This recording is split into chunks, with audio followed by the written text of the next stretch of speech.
Now, coming to the second half of this video, that is what are the important things that you need to consider after you fly to Germany. So you got your visa, you flew for Germany and you land. Now, I have 3 points that I personally think are important.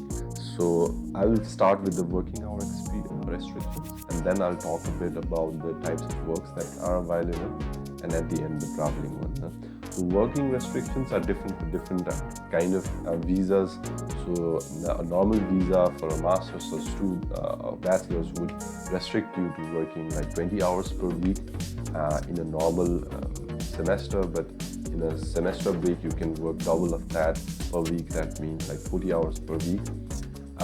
That's a normal kind of situation, but I have heard in some student colleagues as well, you are restricted in certain time of the semester, so you cannot work within the teaching period of the semester, but you can work in the semester break.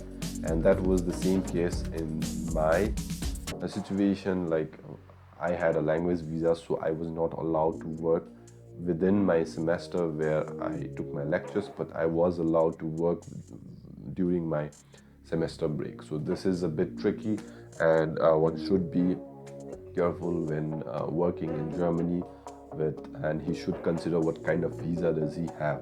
Second important thing that you should consider after you fly to Germany would be the kind of work. So I have divided this topic into 3. First one would be regular job, second one would be seasonal job, and third one would be EV.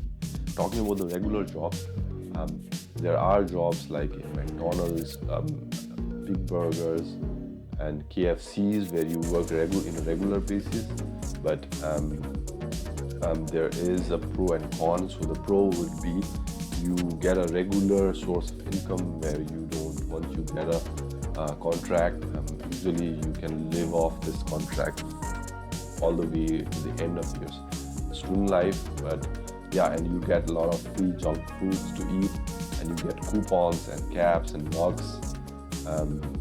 That may be the pros, and also you can improve your language when you speak with the customers in German. You get like a lot of bonuses if you work in night shifts or also in holidays, so that could be also the pros. And the cons would be it is a bit strenuous kind of work, physical kind of work. And another regular job that is a bit strenuous but is paid a bit better, that is DHL or Amazon or maybe Lieferando, where you travel in a van or maybe in a cycle and then deliver stuff. You get a lot of money, I'll not say a lot, but more than a McDonald's kind of work, but it's a bit hard, physically strenuous. The second one would be the seasonal work.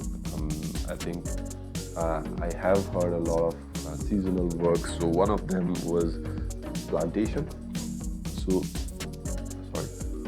you are employed for a certain span of time from 1 month to 3 months, and during this time you have to plant, and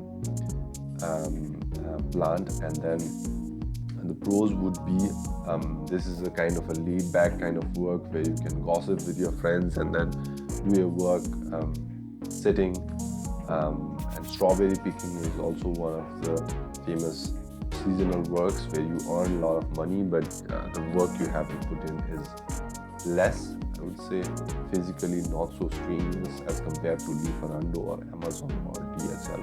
So the pros would be seasonal works are mainly targeted for students, so this will be happening at the semester break, so I don't think this will hamper your studies that much.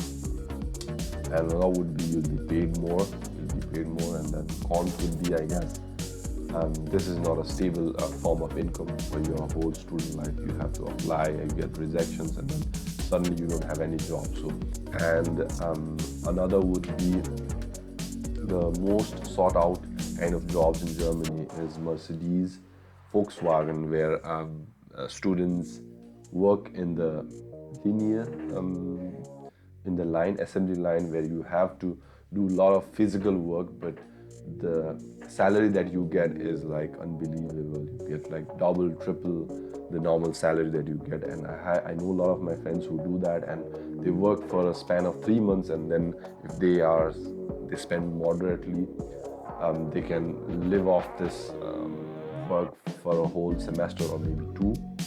So that is one of the biggest pros for this job. You get paid a lot, you get paid more, even more in night shifts. So that is one thing. And the last one is the HEVI. I have described about the HEVIs more in detail in my other video. HEVI is basically Wissenschaftliche Hilfskraft. You work as a research assistant under a PhD candidate, and then you do a kind of a research work. It may be experimental tests, or it may be something related to softwares, but I personally think softwares are much more convenient, but yeah, experimental tests are also interesting, but a bit physical. So with that, I have this last section that is traveling.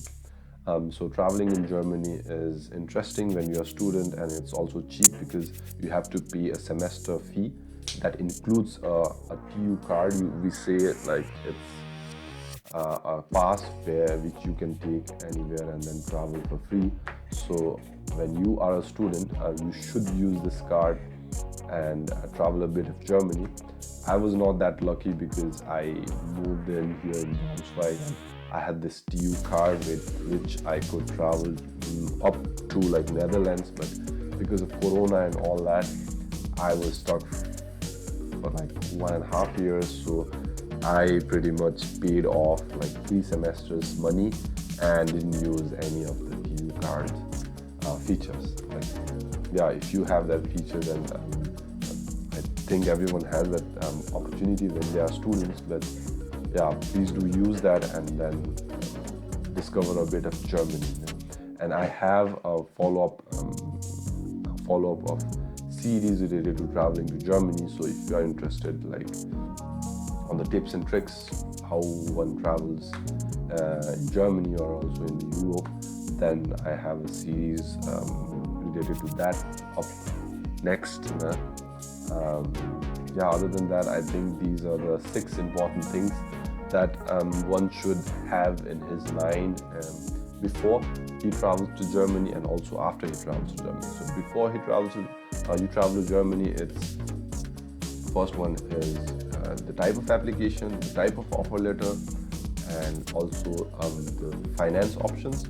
And after you arrive to Germany, it's like the kind of work restrictions, and traveling to Germany. Stay safe, stay healthy, and see you in the next one. Auf Wiedersehen. Ciao.